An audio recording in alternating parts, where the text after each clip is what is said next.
Welcome to Aim High Live.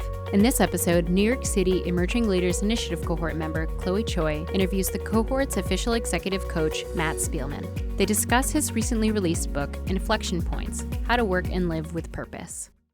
Great to see you, Matt. It's great to be here, Chloe. Thank you so much for taking the time. Matt, what's your experience with AIM and the New York ELI cohort? It's been such a positive experience. I'm often asked when I go to organizations and they say, Matt, what makes for a really great coaching partnership? I say that when people are there because they really want to be there, they want to understand a little bit more about themselves, and they do have really high aspirations and they want to work towards them. And that's why I got into this profession. I want to work in service of others. And as I say often, I'm looking to ignite careers and energize lives. And I get, if not more energy, when I'm talking to the members of AIM and specifically the cohort in my coaching conversations. So it's absolutely fantastic. You're the founder and head coach of Inflection Point Partners, which is focused on executive coaching.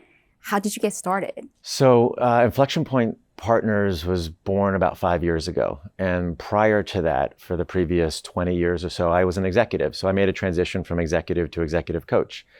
I started my career many, many moons ago in finance, many blue moons ago in finance. I found over the course of my career that I really enjoyed seeing people on my team grow, develop, thrive, and learn about themselves and get promotions. And it was through actually starting working with a coach as well. I turned to my coach one day and I said, Peter, I kind of want to do what you're doing. And that was 7 years ago or so. And I spent a couple of years figuring out the best way for me to make that transition. And that included rigorous training, basically taking a bunch of time off to go back to school, learn the science of the coaching conversation and becoming a coach, and then launched Inflection Point Partners about 5.5 years ago. And who was your first client? I know you can't disclose, but how was that experience? Right. So it was interesting when I mentioned to folks that, okay, this is what I'm doing. I'm launching this firm. I'm going to do career coaching, and I'm going to do sort of performance on the job or executive coaching with some health and wellness coaching mixed in there. There were 3 people that used to work for me. They raised their hand and said, Matt, I would love to partner with you. I'm at an inflection point in my career, or I just got promoted in a position and I'd love to partner with you and work with you. Then there were several other people who I either went to business school with or a friend of a friend mentioned to them. But what I found was, and one of the reasons why I called it Inflection Point Partners, it's more than just me, but also almost everybody that I was talking to is at some type of inflection point in his or her life and in his or her career. And you've just released a new book, fittingly titled Inflection Points. I did, yeah. Yeah. So what inspired you to take the next step, and why now? Oh man, so there's a project over the last 3 years I've been working on, and it's really an aggregation of about 3,000 coaching conversations, literally, since I started. And I began to see a whole bunch of patterns. And during those conversations and seeing some of those patterns, I started to develop tools, methodologies, frameworks. I wanted to capture them in one place where somebody could access the tools, the approaches, the methodologies, literally the templates, and begin to go through what I called the game plan system, or the GPS with the double entendres. And is that approach in the book any different from how you would coach someone live? So it's similar. It would be, I walk somebody through the various steps of not only like the coaching conversation that we would have, but also the arc of a coaching engagement. And yes, one could get the experience of working with a coach by reading through the chapters, doing some of the exercises, the sources and the drains exercise, the generation of hypotheses exercise of what is it that I might want to do based upon what gives me energy or what takes energy away. Let's create goals around that. And what types of goals? So somebody can do that. I would say, and there are sort of words throughout the book that say it's really helpful to have a trusted, trained, objective third party with whom you can kind of bat things back and forth with. That would be missing from the book, but I encourage people to engage the people around them. Let's actually dig into that game plan system. I mean, you and I have worked through, and I benefit from having someone else at least reviewing and actually walking me through how I'm developing throughout my plan. Yeah.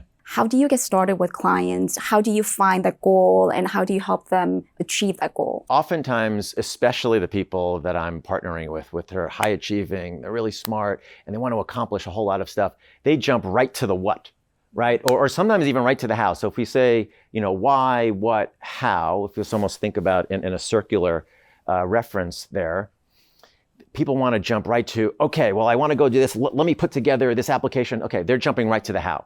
Other people jump right to the what of, I want to secure this, or I want to do this, and they state the goal.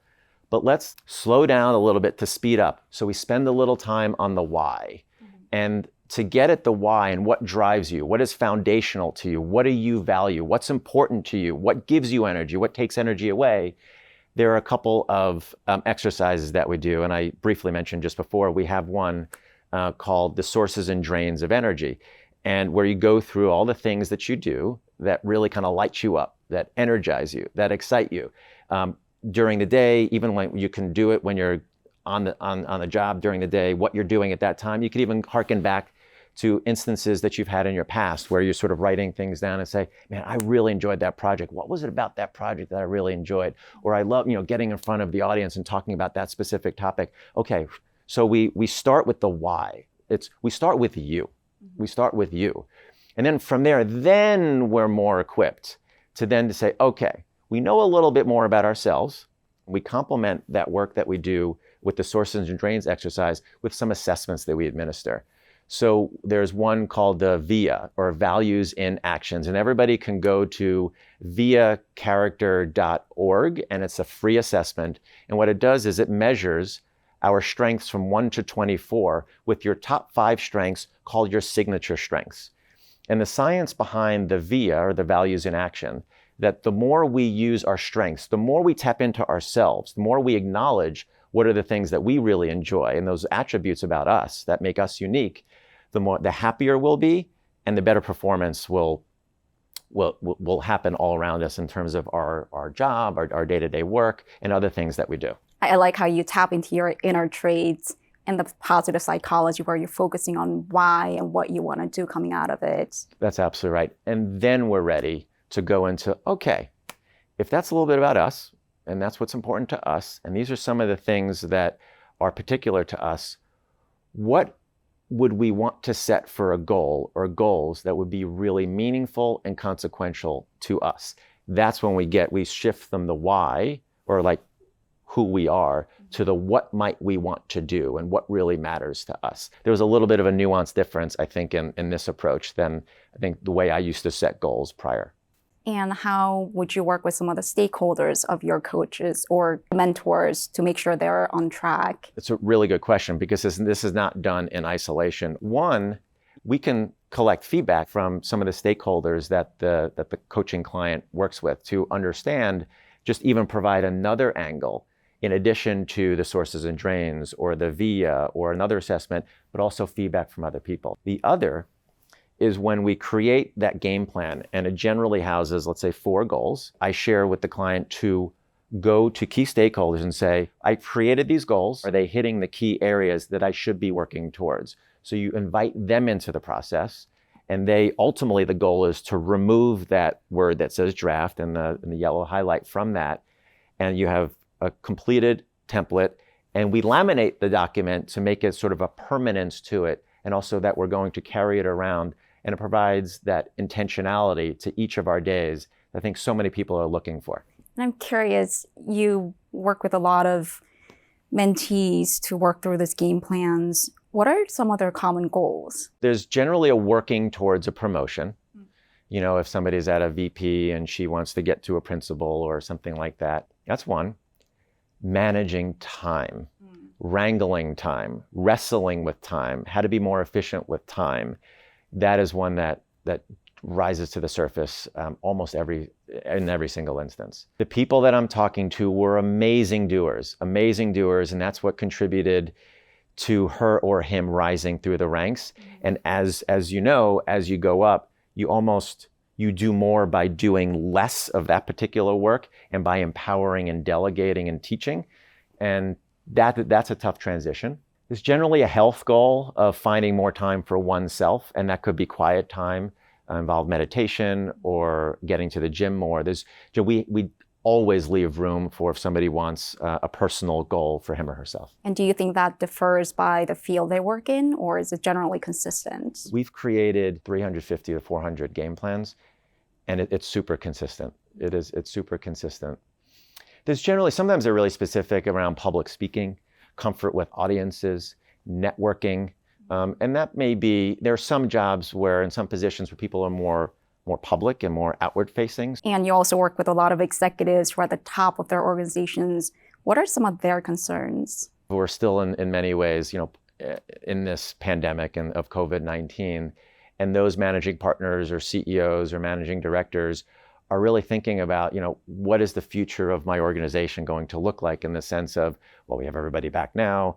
It's a hybrid approach. We don't have people back now. They're really wrestling with what is the future of our working organization look like, and what is this culture that made us unique, let's say, over the last 10 years. And there's this sort of palpable feel and this connective tissue between and among people. Can we maintain that? And your book touched on the senior executive also going through the imposter syndrome, which I found really interesting. Can you elaborate a little bit on that? One of the benefits of talking to thousands of people is I get to know them, and I get to see behind what people put forth as they're walking down the street, or as they may be in a boardroom, or as you may see them on a 1.5-minute clip on TV. And I can share with others that everybody doubts themselves. It's universal. Now, there are different, if we look at it as a volume gauge on an analog stereo where it's 1 to 10, that imposter syndrome or that imposter voice, it rings louder or less loud depending upon the situation, depending upon the person, but it's there in everybody. There's so many unknowns. There's so many things that are unpredictable. There's so little that we can control. We also continue to elevate in many instances, and we're doing something that we've never done before. And just, the one constant is change. Everything around us is dynamic. And also the controlling the controllables. Yeah. I think that was spot on. Just not worrying about anything else, but just focusing on what you can do at that moment. For 15 years or so, I coached many Little League baseball teams.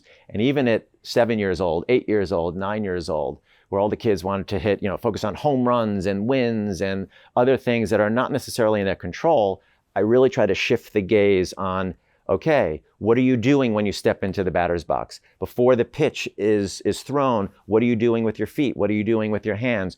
Did you get a good night's sleep the night before? All the things that they can control, almost on the left-hand side of the mathematical equation, the inputs, is where we really focus our attention.